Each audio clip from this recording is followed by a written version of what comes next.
We are expecting maybe a few more based on signups.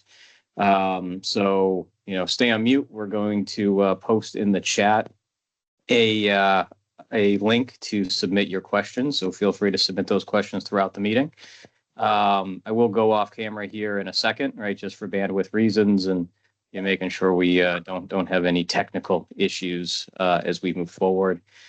Last thing is that, hey, everything on this presentation is good as of today and as we present it, but everything is subject to change. Processes are going to change over time. We're going to learn more and figure more stuff out. So, as we do that, we'll continue to try to update the different groups and the industry on the whole to try to make sure that we're keeping the most up-to-date information out there. So just to get into the agenda real quick here, we'll get into just some general communications, right? Just some quick hitter topics, good reminders as we get into sort of, the winter season and as we come down to the end of the calendar year, bringing up some of that. I will touch on the recent SIP approvals that came out the end of October. We're going to have a preliminary assessment walkthrough. So just a reminder of all the good information that's in that document overall. And we'll walk through that. We'll do an ASO study update that'll also include minimal updates on FERC Order 23 and where things stand as of today and how National Grid is presenting, National Grid will continue to push forward, right, even with the pause of FERC Order 23. We'll touch on net metering smart program changes. We'll have a portal moment. We'll touch on compliance documents, and then we'll have some time at the end for Q&A. So I'll do a quick safety message here. Just, ladder safety, right? Always a good time of year to bring that up as we all start to think about the holiday season and decorations, right? And whether it's trying to put something on the top of a Christmas tree or getting on top of your roof to put on, Christmas lights overall, it's good to always remember ladder safety, right? If you have someone else who can help you, you should definitely have someone holding the ladder for you. Never go up on the top rung, and don't go any higher than you feel comfortable overall. So try to keep those 3 points of contact and use the tools as they're meant to be used and stay safe.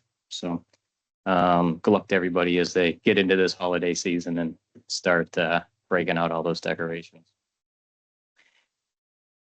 So I'll touch on the general communications here real quick. As I said, just a list of quick hitters. The big one we bring up often within a year is just requiring 24/7 access to all of the company-owned and PCC equipment. So that could be, double locking a fence to make sure that we have access to get to our equipment, because we do maintenance work and checks this time of year to make sure some of our reclosers and control boxes and other things are working. We will end up cutting gates or locks on gates in order to get to our equipment. We are happy to provide locks. So definitely reach out to the CEI team here or your job owner, and we can help coordinate getting a National Grid lock out to your site. And this also includes just as we see weather coming in, right? So whether it's snow or other things like that may prevent us from accessing meters, other equipment like that. Just looking to make sure that those walkways are clear, those access ways are clear. For us to be able to get access, throughout the season or throughout the whole year, more specifically as we get into the winter season here. Another one is going to be updating emergency contact information. So that changes over time, right? As people come and go from companies, as projects are sold, and things move around, making sure that you remember to update National Grid on emergency contact information that could be used for future outages that need to be set up, and just make sure we have the right person to contact if and when something happens. So Just anytime something changes, just remember National Grid. Remember to reach out. You can do it through your old case. That'll come to somebody here. You can also open up a contact us, or hit the contact us button in the portal and notify us of a change, and we'll follow up and make sure that we maintain all that contact information. Procurement delays, those are things that we've been talking about for 4 or 5 years now. As we've seen issues with that. Right now, we don't currently have any major issues or inability to get any certain equipment. There are extended timelines that we are trying to build into schedules and make sure that we are notifying individual projects of equipment that do have long lead time items. That'll continue. We continue to monitor everything and have a number of workarounds to make sure we do have the appropriate equipment on hand, and the ability to get a hold of it as quickly as we can. Lots of questions have come up over the years, over this last year. A lot of it is, around the SIFs. Another one we hear quite often is around the net metering exemption. So just a quick update on that, right? The DPU is not ruled on that yet. National Grid is ready and waiting for whenever that happens to sort of take that order in and follow whatever's going on there, but there still has been no movement overall. So I'll refer you back to the docket to be able to see any updates that may come through on that. And then the last one here is just around ARI LPC pilot program. We talked about this a couple of times, and just want to let everybody know the pilot is still open. We are still taking in projects. Not every project submitted is taken as part of the pilot. They are reviewed. There is specific types of work that we are looking to pilot to get the learning from. But we do encourage anybody who's interested in taking advantage of the pilot of those new technologies to use these links here. We will be posting this in the normal place on our website after the meeting, so you would have access to these links and that email address. But if you are looking to ask questions or looking to have your project be reviewed for the potential pilot, then these links will be really helpful. So that's still open, and we are still taking applicants. So going to my last section here is going to be around the SIP. So as of Halloween, so October 31st, we got over from the DPU approving 4 out of the 5 SIPs that National Grid presented in front of them over the last year, a little bit over a year. And the 4 that were approved were the Barry Athol, Gardner Winchendon, Munson, Palmer, Longmeadow, what we call MPL East, and then the Spencer, Rutland. You can see what the SIP fees are here for on a per kW basis. So big milestone, something that we've been working towards for a long time. But getting approval on 4 out of the 5 was a pretty big step, and we've been moving things forward. There is a 5th SIP that was presented in Shutesbury. That one has not been ruled on as of yet, so is still in front of the DPU, and we'll wait to hear from them on the direction that one takes.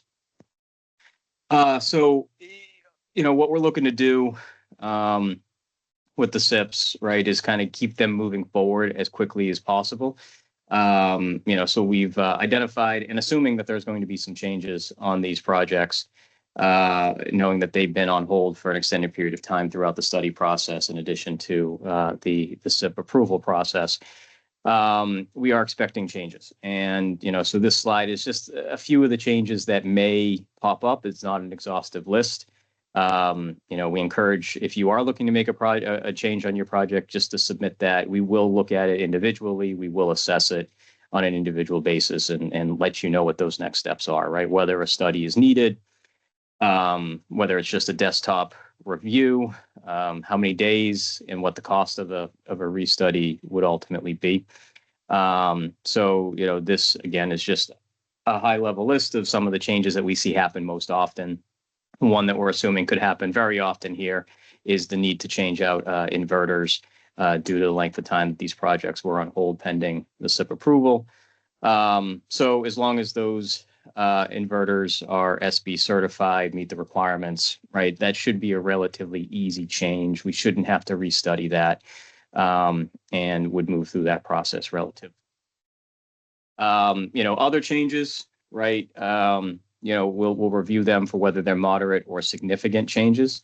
A significant change is still going to be, adding to your site size, right? So there are no increases. That's something that's not available during normal process. It's also not going to be available during this process here. So if you are looking to increase your system size, that is something that would need to be withdrawn and resubmitted as a significant change. Other site changes, right, that could happen, right, that you figured that you couldn't build your access road exactly where you thought. You may need to move that up, a couple 100 feet on your property, and maybe you need to come off a different pole. Those changes are changes that we need to be aware of, but not something that we would consider to be significant. If you were going to flip your property and need to come in from a different side, maybe connecting to a different feeder, those type of changes we would look at as being significant changes at that point. So just those are some examples of changes that could be happening. One of the things that as part of the group study process, one of the things that part of the group study process is group consent. So at this time, we're not going to require group consent because we believe each project can move forward individual because of the SIP fee itself. So if you are not making changes to your project, you can move forward towards an ISA. If you are making changes, then we encourage you to submit those. So just next steps and where we stand today. So we're currently in the notice period. So these projects that were on SIP hold came off hold October 31st, and we are in the middle of the notice period, which is a 15 business day period, takes us till a week from Friday. So next Friday. So what we're looking for is just your determination whether you plan on moving your project forward or any of those projects in these SIP areas looking to move their project forward.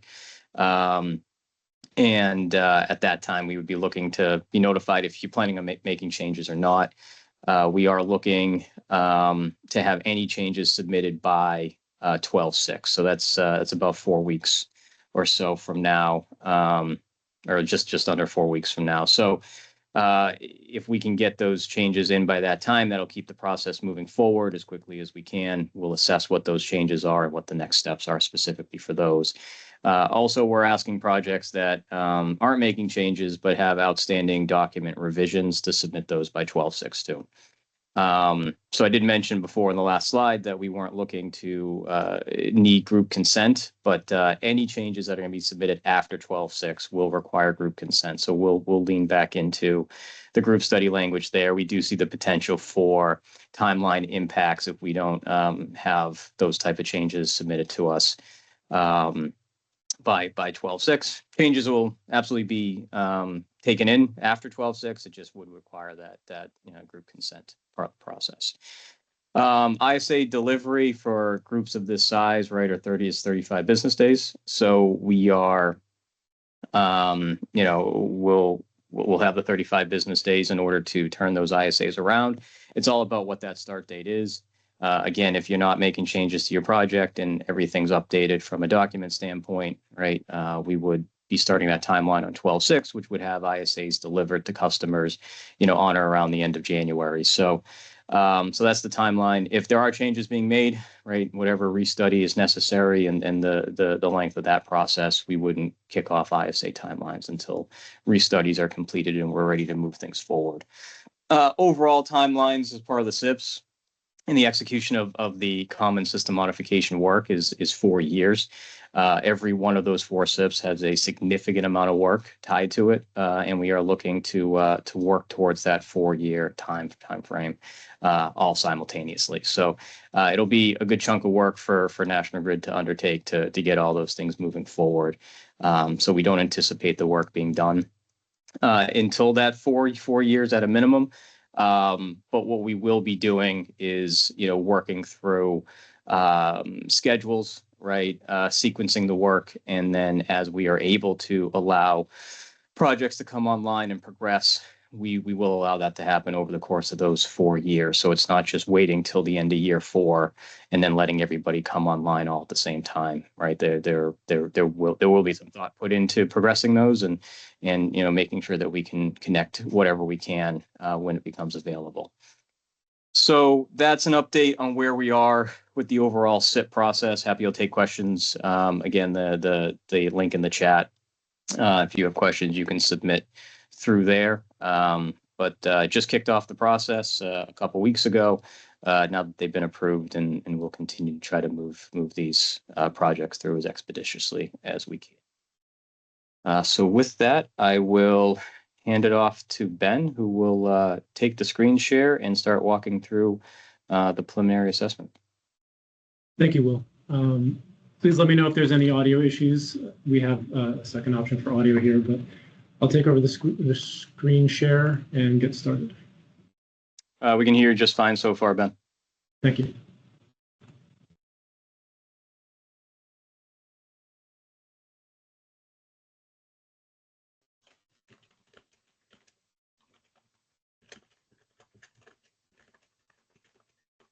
Okay, I'm going to do a preliminary assessment walkthrough. My name is Ben Grace. I'm an engineer with distribution planning.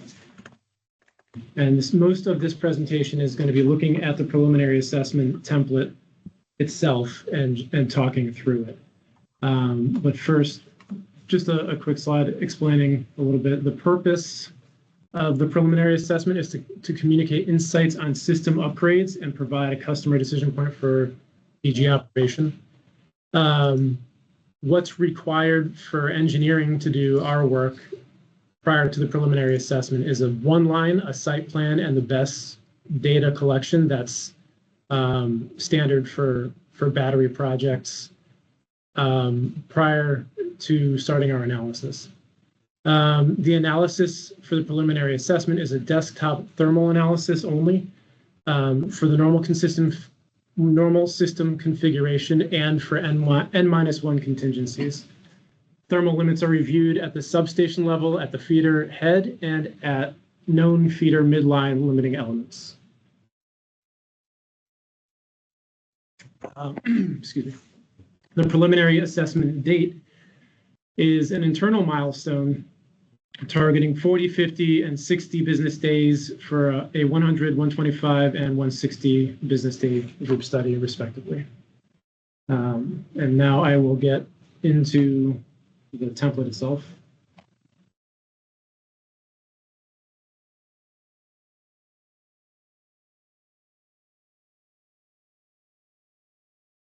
Before getting started, I did see that there was a question in the link that was provided about the differences in the analysis done between PV coupled batteries and standalone batteries. This assessment is equally applicable to both PV coupled and standalone batteries. And if there are further questions on that, just put them in that link or refine that question in the link. Starting off, so we're receiving a lot of battery applications because of mass energy policy. To address the volume in a fair and efficient way, this is the screening process we've come up with. Unrestricted operating schedules have the potential to create conditions that challenge the safe and reliable operation of the system, of our system, and often trigger more extensive system modifications. As we all know, batteries are energy shifters. So DER customers may choose to modify the operation of their battery control systems to reduce interconnection costs. However, accepting custom operating schedules that are all different would be too complex and unsustainable for us to do at scale. So we've developed an operating schedule that we feel mitigates system impacts from battery operation and also does not preclude compliance with the Massachusetts Clean Peak standards. And those schedules are highlighted here. So there's a charging schedule that changes from season to season, and a discharging schedule that changes from season to season. And the specific dates of these seasons are defined further down.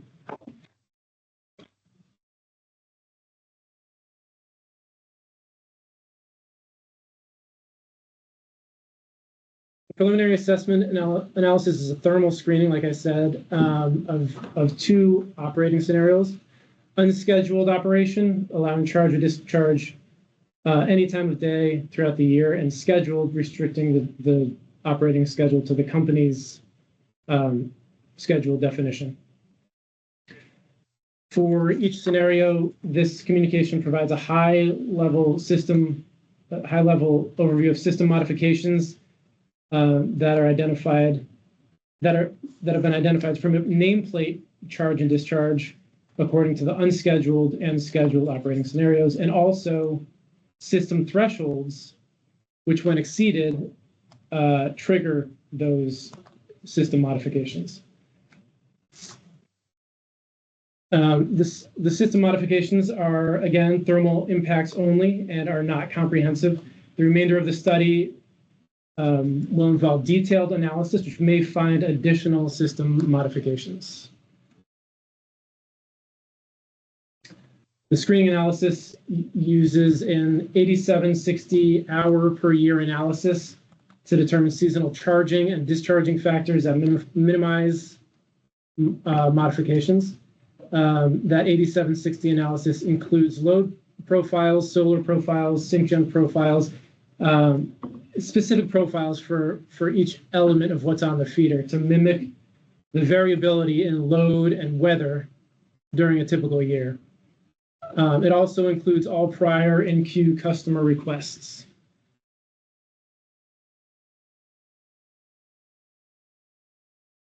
The proposed interconnecting feeder will be nominally loaded with a peak during the summer season. And so this section is just a summary of the applications that are being reviewed here. So here it says there's two cases that are connecting to a substation on the same feeder. Just kind of an overview of what analysis was requested from the cases.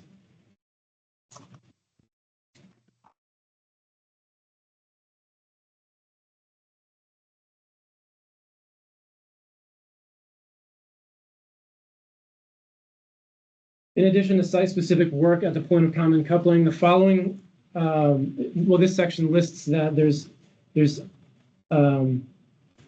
common system modifications regardless of the operating mode that's selected. So here is an example. It's 3V0 protection. This could also be a three-phase line extension. That's not part of PCC work to reach a site. These are required whether unscheduled is chosen or scheduled is chosen, regardless. The next section talks about common system modifications that are required based on what's selected. So in this section, the system modifications are based on nameplate operation for charge and discharge during all seasons of the year.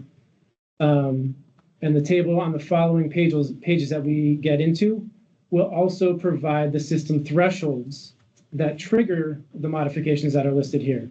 So if the group decides to stay under those thresholds, then these modifications aren't required. These thresholds are for both battery operation and aux loads. So if there's an aux load for HVAC for lighting, there will be for a battery site, that aux load needs to be added to the battery load when it's charging, and that overall load is what we're doing the analysis for. Again, this is to inform customer decision on DER operating parameters. And these results include normal system limits and N-1 contingency limits.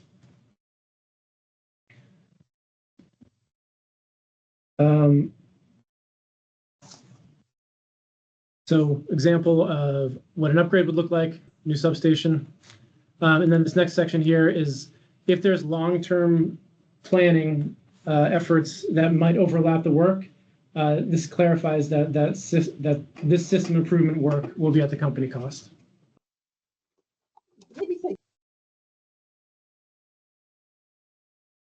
These are the tables I was describing. You can see that there's columns for charge limits, discharge limits. In this case, nameplate capacity is available for discharge, and there are some limits for charge. And these are the dates. This is, I think, the first time you're seeing the dates in this assessment memo. This is at the feeder level, and this is at the substation level.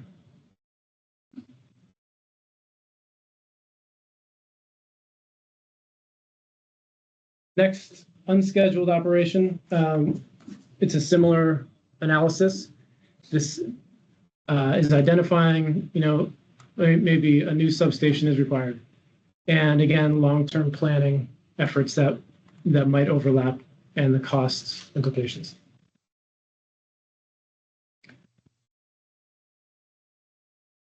And this is the table that goes along with the unscheduled operation. Finally, the next steps after all of this is presented, the customers can reevaluate their operating parameters and after reviewing the above, and we request that customers confirm their design and submit corresponding documentation. And the options for the remainder of the study are these four that are listed here. This is just summarizing scheduled or unscheduled, nameplate or curtail that expands out to four options.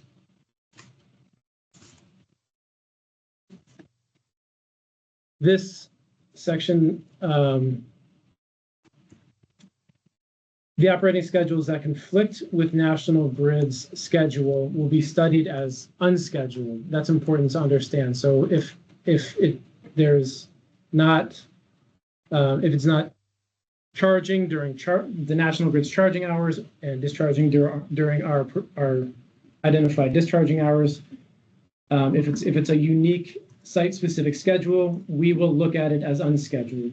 And if there's a discrepancy in the documentation, analysis will proceed based on the one line or the most permissive operating mode. And then this table is summarizing, based on the original submitted documentation for each case, the operating parameters that'll be used if no change request is submitted.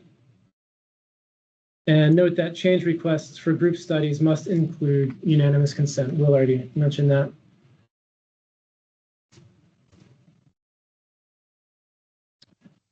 After the preliminary assessment, the study will be placed on a 10 business day hold to allow changes to be digested and submitted for the operating parameters. If no change requests are submitted, the study will proceed according to the table that's provided here above. That will be filled out by us.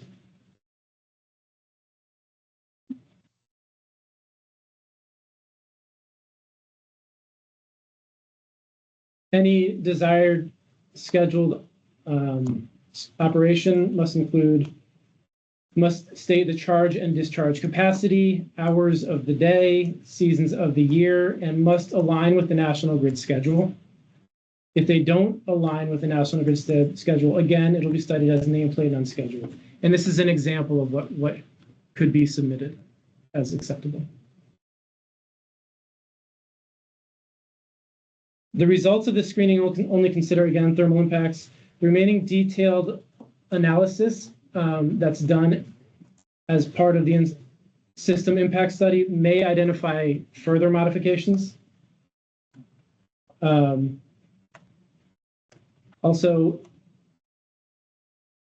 any customer decision, after the customer decision 10 business day hold, any further requests will be subject to company significant and moderate changes and will also require that unanimous group consent. So the difference here is before the 10 business day hold is up, the significant and moderate change may not apply, but after it will apply. The customer design must have a control system to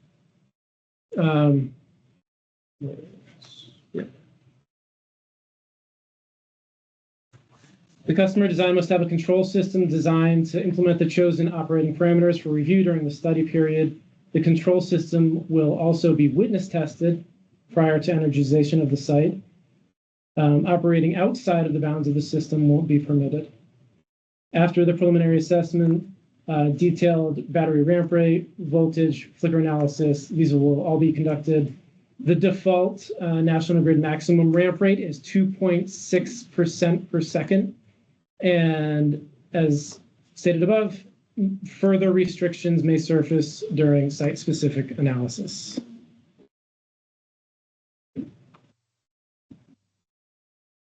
And finally, there will be a list of document deficiencies that are case by case listed here. And for an individual impact study, these document updates will be required prior to the finalization of the impact study, and for a group study will be required prior to the issuance of the ISA. So let me go back to the presentation now.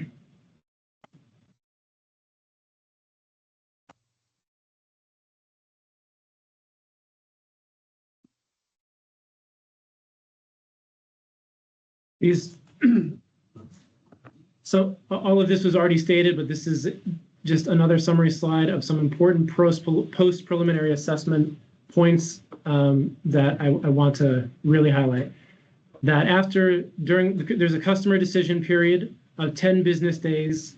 The 10 business day hold period after the preliminary assessment is for the customers to make decisions on the best operation. It requires group consent, and customer inaction defaults to the original customer submission. Changes after the customer decision date also require group consent and may be subject to significant moderate change process. And there are some examples here of what makes a significant change. Relocating the point of interconnection to a different a location with different electrical characteristics, increase or decreasing in nameplate rating or total export capacity, change in the schedule, change in charging methodology, i.e., grid charging versus PV charging, changes in market participation, and changes that affect any ASO analysis.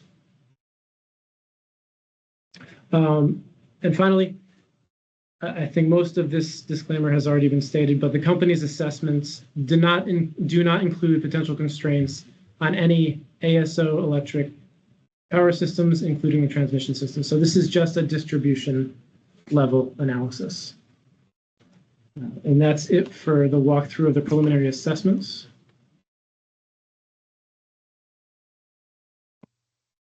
I'm going to stop sharing and hand it off to Jamie Seidel.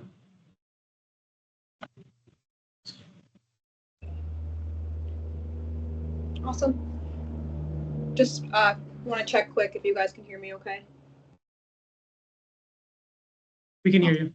Thank you. All right, thank you, Ben. Good afternoon, everybody. My name is Jamie Seidel, and today I will be going through the latest affected system operator, aka ASO, study updates.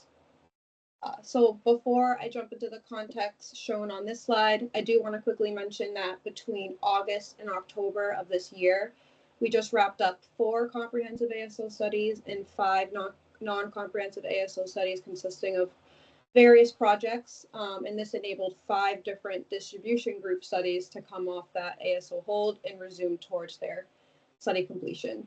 So I just want to touch upon that success that we have moving again for those group studies that have been waiting to come off that hold for some time now. Okay, now as for the next round of ASO studies, we are preparing for those as we speak. The cutoff date to be included in this next round was October 18th, 2024, and those applicants have already been notified that an ASO study is required for their project. For a project to have made that cutoff date, the project would have needed the following. One, the application would have had to progress to a certain point within their distribution group study, whether it's an independent study or a group study, where the transmission injection points were identified. 2, PSCAD and or PSSE models were approved. And 3, ISO New England determined by that October 18th cutoff date that the project requires an ASO study. So conversations are currently taking place with ISO New England and our transmission planning team to determine those final groupings, scope, and ASO study fees, as well as if there's any FERC independent studies that may affect the timeline of the start date of the next round of ASO studies. So we expect to have all of that determined by next week and invoices to go out next week as well. So if you have been notified that an ASO study is required for your project, stay tuned for invoicing. And then once those go out, each applicant has 15 business days to make that payment, and then the ASO study can commence. Next slide, please. So with all of that being said, there is the big question mark relating to the FERC Order 2023 Transitional Cluster Study, also known as TCS, and those impacts to our ASO studies. And just an FYI, I will be referencing the acronym TCS throughout these next 2 slides. So just know that when I say that, I am referring to the Transitional FERC Cluster Study. So as of right now, the TCS commencement date is unknown as it's been put on pause, and currently there is still no update as to when we expect that to start. So National Grid will revert back to the original process for performing ASO studies until more information is available regarding the TCS. And as mentioned in the previous slide, those ASO studies are expected to start once the invoicing period has completed, which should be around early December timeframe. But due to the unknowns related to the start of the TCS, there is potential for the next round of ASO studies to be interrupted if, and big if, the TCS commences prior to those ASO studies completing. If this happens, the potential impacts to those applicants participating in those ASO studies could mean that the ASO study would need to realign, to realign with the TCS. And if that happens, then the ASO study participants would most likely be required to pay additional ASO study fees if the ASO study would need to restart. Next slide, please. So with all that being said, projects that are expected to participate in the next round of ASO studies will actually have the option to opt in or opt out of the next round. So when the invoices are delivered next week, the applicant will also be required to let us know if they will be opting into the next round of ASO study or if they will be opting out of the next round of ASO study and wait for the TCS to start before going through an ASO study. And this would be to avoid those potential impacts that I just mentioned on the previous slide. The caveat here is for each ASO study group, because there will be multiple groupings for the ASO studies needed based off of the transmission area, but each of those groups must receive unanimous consent to opt in for the ASO study to commence right now, meaning all participants must say yes to move forward immediately. And if one participant in that ASO study group says no, then the entire ASO study group must wait to move forward with their ASO study until the TCS starts and we have more information. Lastly, the opt-in, opt-out option should be understood as an exception to National Grid's current ASO study process due to the circumstances surrounding the unknown start date of the TCS. Just please note that future ASO studies will not allow for participants to opt out and wait for the subsequent ASO study. All right, that is all I have for ASO study updates right now. Thank you all for your time, and I'll pass this over to Alex. Awesome. Thank you, Jamie. Can everyone hear me okay? Just want to make sure headphones are working well. Yep, I can hear you. Great. All right, so I'm going to be talking today about the program changes to net metering and SMART that have happened in this past year. Just as a little pre-context, back in 2021, the state passed climate and energy legislation, which led to the DPU opening docket 21-100. We received an order in that docket back in February to apply a handful of different net metering changes. Additionally, SMART Phase 2 was investigated in docket 2145. After the last order, we filed and then had our most recent SMART provision approved. So I'm going to first talk about net metering changes. These are all changes in the net metering provision. The model tariff for all EDCs was approved on 10/25 in docket 23-108. So the first changes I'll talk about are just some definitions and terminology changes. The first thing I want to talk about is that cap-exempt facility serving on-site load will now be the term that replaces behind-the-meter cap-exempt facility, and you'll see that change continuing throughout different tariffs and provisions. We've also established a locational marginal price, and this is essentially just a price that's more considering of the local electric sort of characteristics.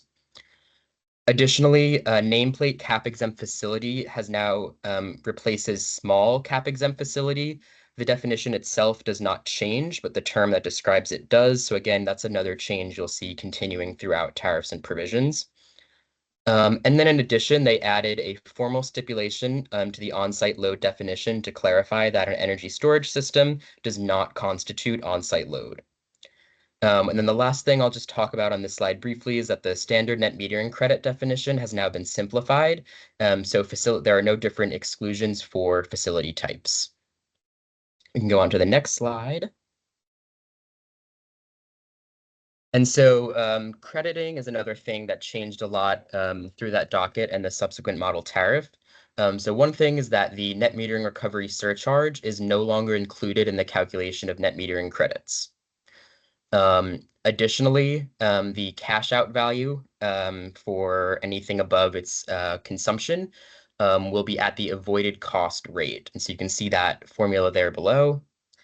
However, one of the biggest things to come out of this docket and the subsequent model tariff was the ability for cross load zone and cross EDC credit transfers. And so there are really sort of two main qualifying points here, either being a new solar facility or a cap-exempt facility that serves on-site load. This does not include nameplate cap-exempt facilities. So again, this is really just applying to those Class 2 and Class 3. Any of these that meet these criteria are able to allocate credits to different load zones today. And we are anticipating being able to transfer credits across the EDCs by April 1st, 2025. Then there's also this new formula that will help calculate the market revenue that gets transferred between the EDCs. And we can move on to the next slide. And then so just a few other sort of changes that came through here as well. For new solar, the notification date has now been formally enshrined as September 26, 2016. The net metering recovery surcharge will also be listed as a separate line item on customer bills, as it previously wasn't. The public cap will now also include Class 1 unless the cap is full. And with that, Class 1 will now count towards the 10 megawatt maximum of Gov and Muni facilities. Just as a sort of reminder from the last slide as well, in regards to credit transfers, cross load zone, cross EDC credit transfers are not available to nameplate cap exempt facilities or non-solar facilities. And then looking at the changes that came to caps and exemptions from this 2021 legislation. So now Class 2 and 3 facilities can qualify as cap exempt as long as they meet the following 3 stipulations: serving on-site load, having an ISA dated after January 1st, 2021, and they are not Gov or Muni facilities. There are also a handful of sort of changes that went around these Class 1 facilities as well. So if a Class 1 net metering facility meets the requirements of a public net metering facility but applied to the private cap before March 1st of this year, they are not eligible to be included now in the public cap. But if it's a Class 1 net metering facility that meets the requirements and applied into the private cap on or after March 1st, 2024, then they may apply into the public cap.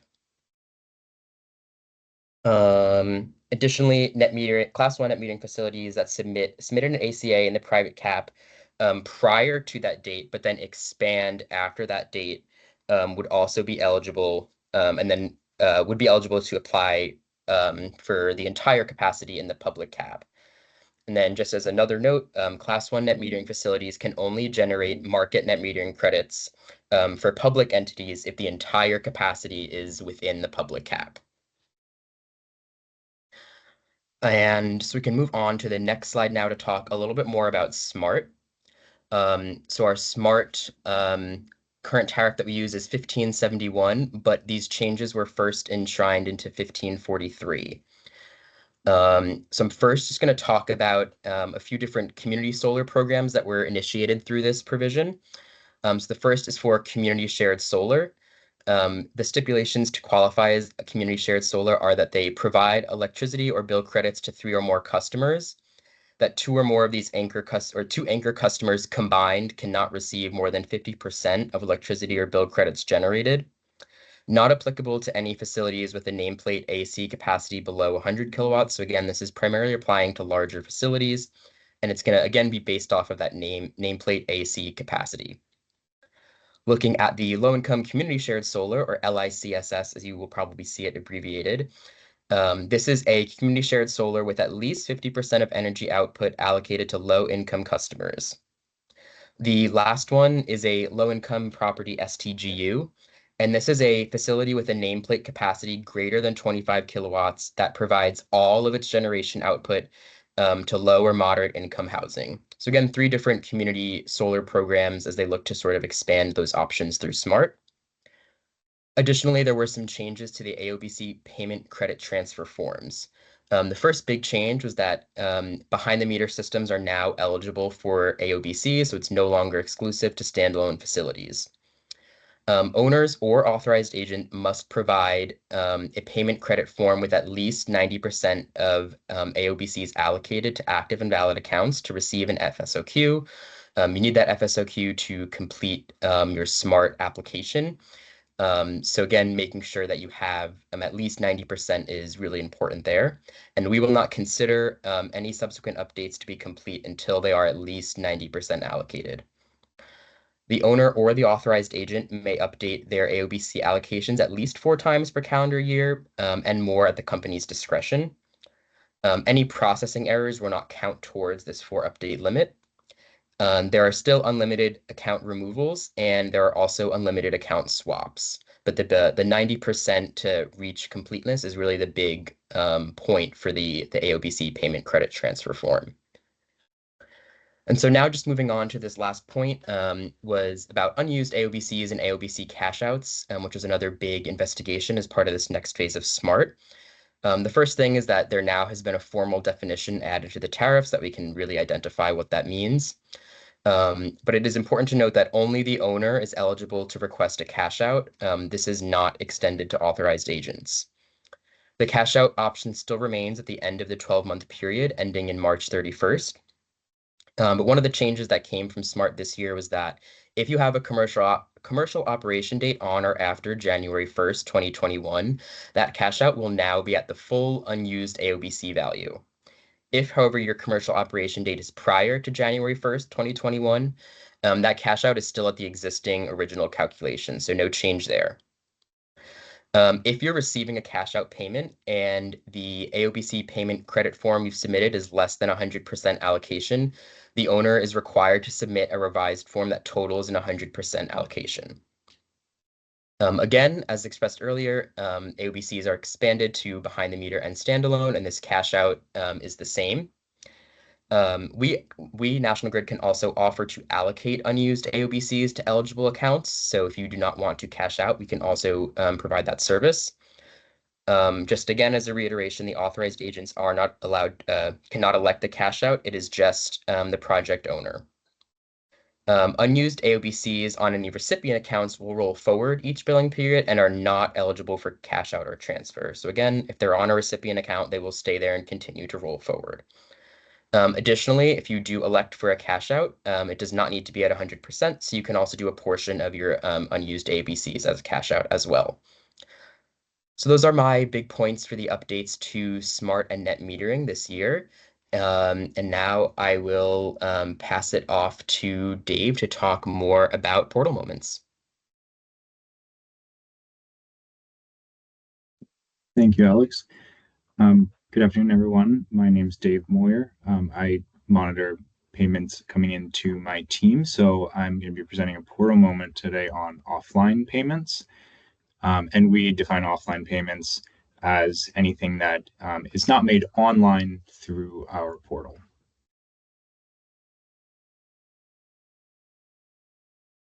So the online electronic payment system on the portal is preferred and will process payments more quickly. However, we still do accept offline check and ACH wire payments. So completing the following steps will alert National Grid that an offline payment is on the way and helps to link the payment with your project. I also have a link to our help article, which will include all of the steps that I'm covering today. So the first step is to locate the payment form and click on the prep wrench to generate your invoice. And note that a kayak or construction payment will have a custom invoice already sent to you.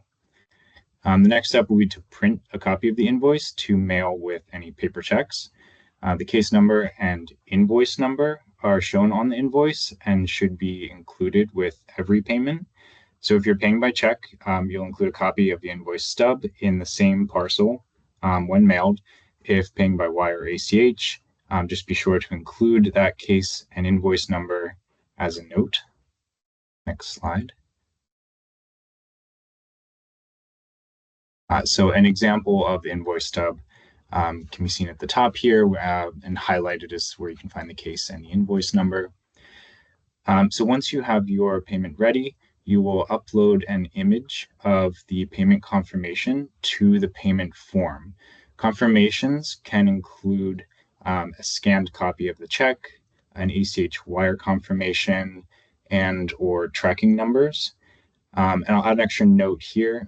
The form only accepts image files. So if you have a PDF, you may just need to take a screenshot of it in order to upload it. So once you do upload your confirmation, the status of the payment will change from new to draft once the upload has been received. If the confirmation file is not uploaded to a required payment form, you will not be allowed to finalize the submission on the case. Next slide. So last, you'll want to complete any other requirements such as document signatures, and then you'll click finalize if applicable.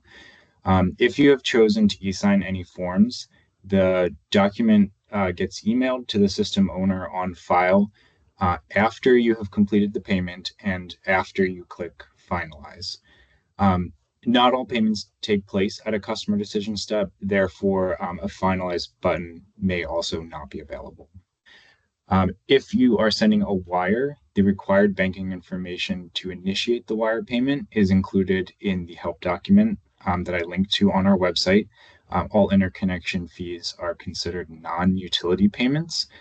And a final note is that the PO lockbox is not able to accept express overnight deliveries, so checks should be mailed using USPS. And that's all for offline payments. I'll hand it over to Michelle. All right, thanks, Dave. Good afternoon, everybody. My name is Michelle Bolduck. I'm going to be speaking briefly about the updated compliance document checklist and the new placarding example document. So in case you don't know, both documents are accessible via our portal. You can follow the link on this slide, or from the homepage, click on the mass icon and then over to the documents page. Next slide. In the expedited standard completion document form section, you'll see the new checklist link along with the example placarding document link. This example placard cheat sheet provides visual examples of placarding requirements. It is a document that has example photos, so you can visually see locations of placards, where placarding should be installed, on what pieces of equipment, verbiage or text that should be included on the placarding, as well as mapping details that should be incorporated. It's a newly put together document that we've recently added. It's a great resource. I would definitely recommend making sure you go in and download both of those PDFs. One thing I did want to mention is that on the compliance document checklist, there were no new requirements that have been added. All the requirements on there have been included in previous versions. The update was just to include additional context and clarifying information on each of the requirements just to make it easier to read, as well as updates to links to most recent documents and forms specifically referenced in the checklist itself. Next slide. Some additional reminders, specifically when submitting your compliance documents, you should also be submitting your QF forms, if applicable. So specifically for QF projects, these should be submitted prior to ATI. Similarly, with the transfer of ownership / host requests, again, only if applicable, those should be submitted prior to ATI for ease of processing. Couple of reminders when submitting those QF forms, just make sure the addresses and names match on the W-9 ACH in Schedule A, as well as that tax ID number should match specifically on ACH and W-9. W-9 should be the 2024 version. Unfortunately, nothing prior to that will be accepted.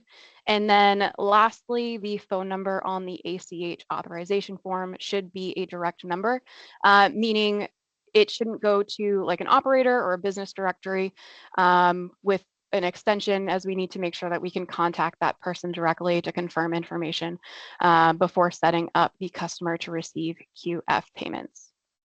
If at any point you're unsure of what you need to submit, or if you have questions, whether it's about the QF or compliance documents, please make sure you just chatter your CEI DG coordinator. They're assigned to the case. They'll be able to get back to you with the required information to progress your project forward.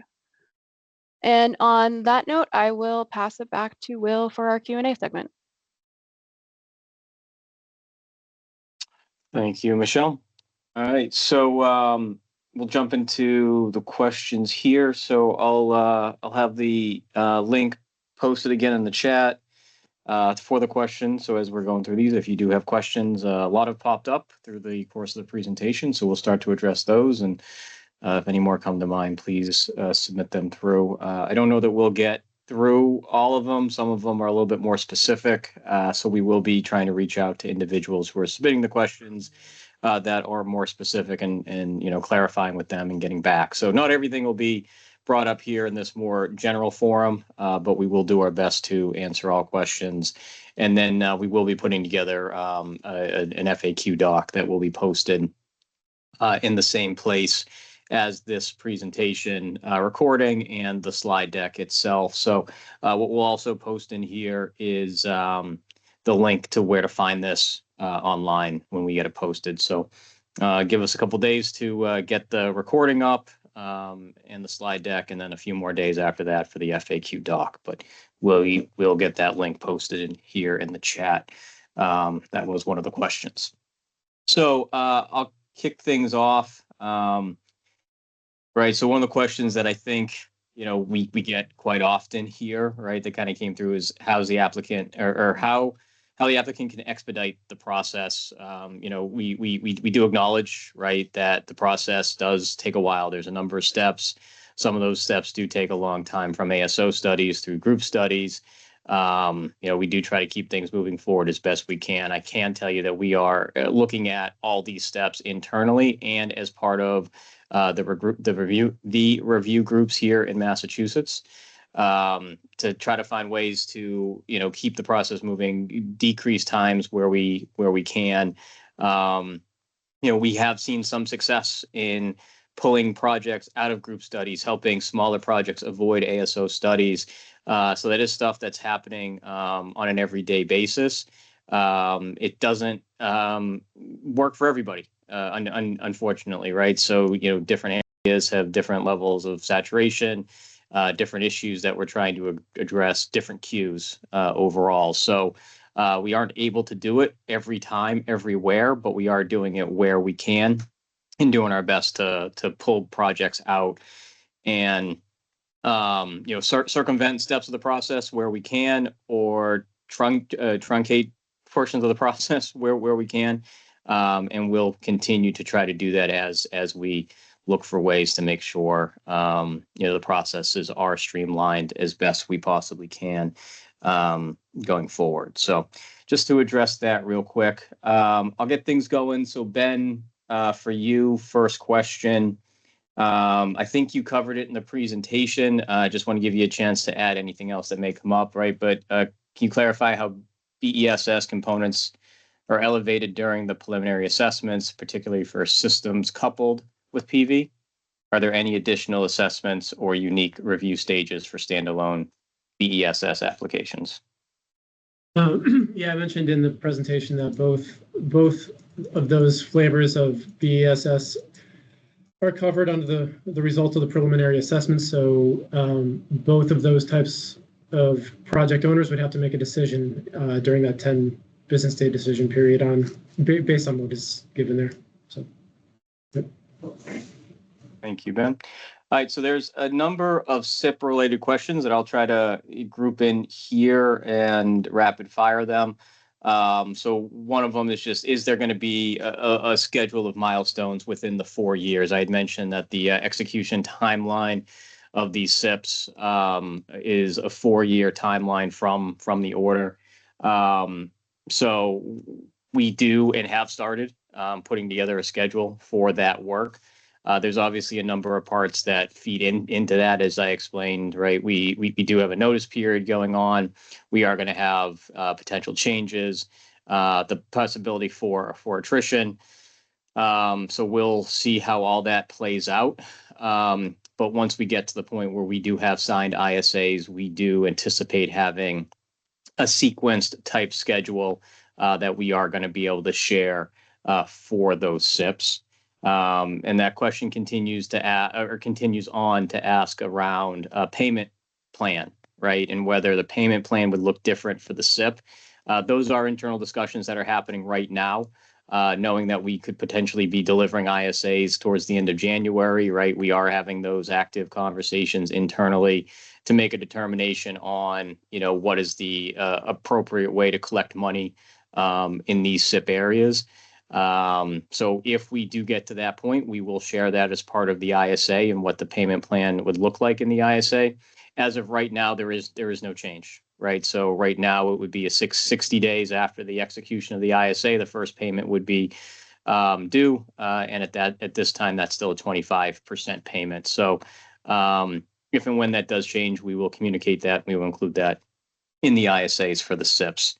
There's a question around just a couple questions around the Shutesbury SIP. So we don't have any indication from the DPU on Shutesbury at this point.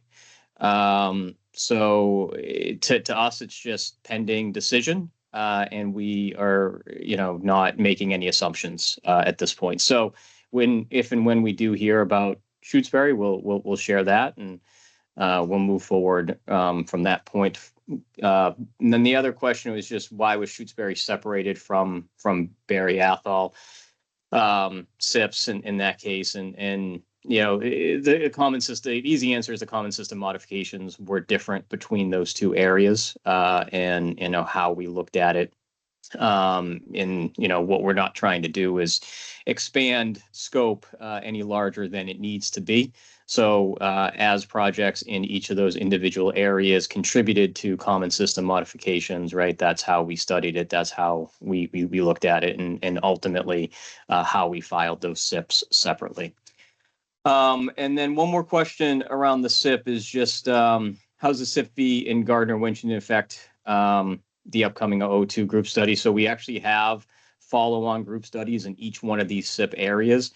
There will be impacts. We understand that there's going to be impacts. We don't know what all those impacts are yet because we don't know what projects are moving forward. We don't fully understand what the future costs are going to be in these SIP areas. So, or how much capacity is really going to be available. I don't know Gardner-Wynne off the top of my head how much capacity that we're creating versus the projects that are in the queue. But obviously, those projects need to make a determination on whether they plan on moving forward, and then we will move forward from there. But there will be impacts, right, to those follow-on groups as we study those, as we take into account available capacity that may or may not exist created from the SIP, and what's looking to connect as part of those follow-on group studies. So getting through all those, Alex, I'm going to put you on the spot here. It says, when is the net metering tariff going to be changed to implement Mass Climate Bill of 2021 regarding net metering without a net metering cap allocation requirement?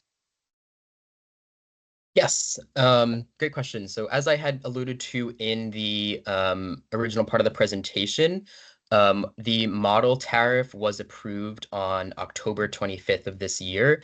Our tariff will shortly follow. And from there, any implementation will be communicated outward. I would recommend just following along on MDPU docket 23108. That's the net metering provision investigation, and they keep it very updated, so that will have any and all updates related to that. Great, thank you, Alex. So just a heads up to everybody, we have one remaining submitted question here at this point. So if you are looking to get a question answered, please, use that link in the chat and submit that question. We'll try to address that here. But Ben, you're up here for the next one. Can you please share the load assumptions when determining charge limits for BESS? Yeah, we use a 10-year planning horizon for our planning criteria. So with that, we use 10-year forecasts. We include any discretionary in-flight projects that would reconfigure the area in any way. I mentioned in the discussion about the 8760 analysis that we separate the load profile from the PV profile from the battery profile, and part of the reason for that is to directly apply the 10-year forecast to the load. So it's more true to what we expect to happen. And the planning criteria and the forecasts are available in the annual reliability report that's filed with the DPU every March. All right, great. Thank you, Ben.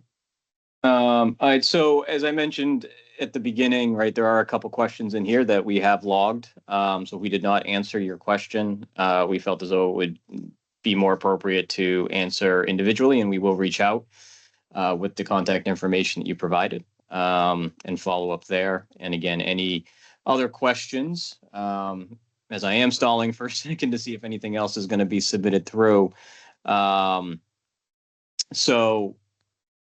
If we will leave this link open for more questions, right, for the rest of the day here. So if you do have other questions that come up, we will get those and we will add them as part of our FAQ doc that we'll post along with this presentation and recording. And see where that goes. Sorry, a couple things are just popping up here.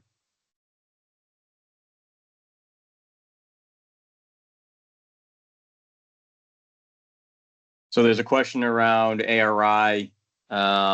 Looks like that's in the chat. That would be limited to the Risingdale substation area. I would encourage that question. So Mike Picaro is not with us, who's in charge of that pilot. He's not with us on this call today.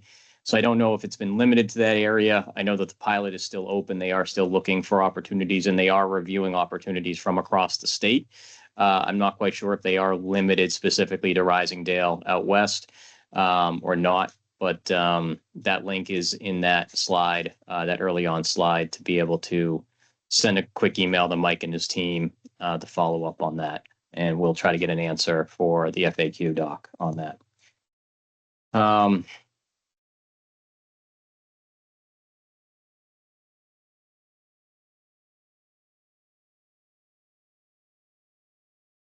Yeah, so another question on whether there's financial incentives for developers to be part of an original SIP or an early SIP. So I think the easy answer for that is no, right? There's nothing that exists, right?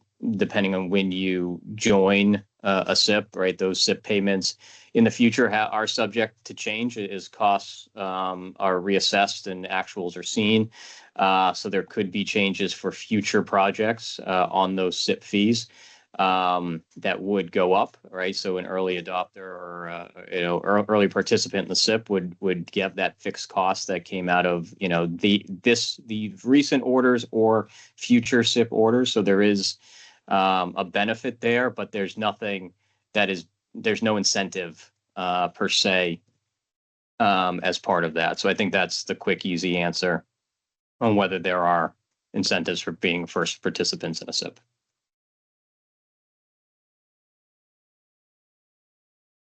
So with that, I don't see any other questions popping up. So I will start closing this down. Appreciate everybody taking the time here this afternoon. And like I said, we'll leave the link open here for the rest of the day. So if you guys come up with questions, feel free to submit them, and we will include them in our FAQ docs that we'll gather and post. Again, I hope everybody has a great rest of the day and a great holiday season as we get into the next couple of months here. Thanks, everybody.